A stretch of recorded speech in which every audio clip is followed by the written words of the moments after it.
It's an exciting day for General Motors. Today marks the beginning of a new company. General Motors emerged from bankruptcy, a new company with new owners. Frankly, 330 million shareholders being the U.S. citizens.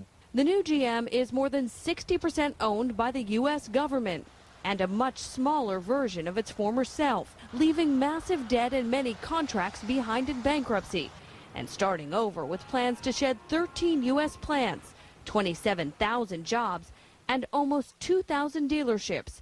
GM is also in the process of selling Saturn, Saab, and Hummer, while it stops producing Pontiacs, leaving the company to focus on just 4 U.S. brands: Chevy, Buick, Cadillac, and GMC. You know, I'm excited about getting back into the car business. But these are tough times in the car business. In the midst of a sales slump, the company has already suffered decades of market share losses and must now try to win back the American consumer. And we'll work hard to repay the trust and the money that so many have invested in GM. Difficult tasks, even with a fresh start. Kristen Dahlgren, NBC News.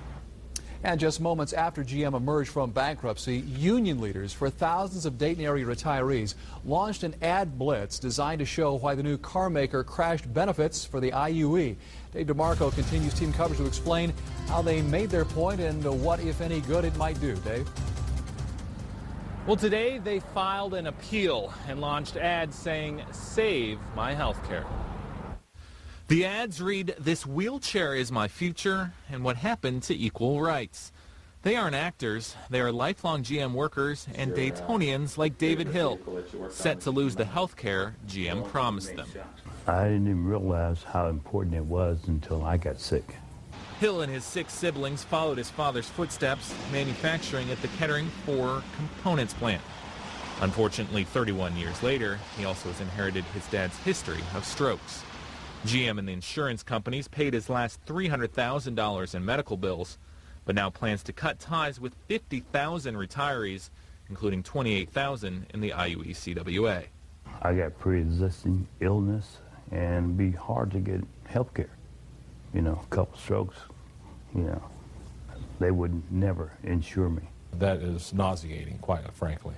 And I hope through our appeals and what we're doing through reaching out to the government that someone out there wakes up and decides this is just wrong to do this to these retirees.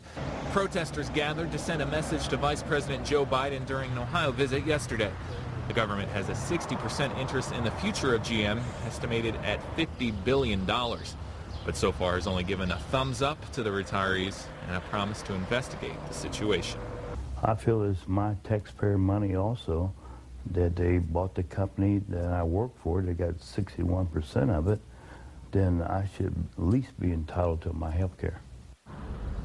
Now, the new GM company plans to honor its agreements with their largest union, being the United Auto Workers. However, for the rest of those retirees, they'll just have to wait on some checks, which will probably be years down the road after the old GM company liquidates all of its remaining assets.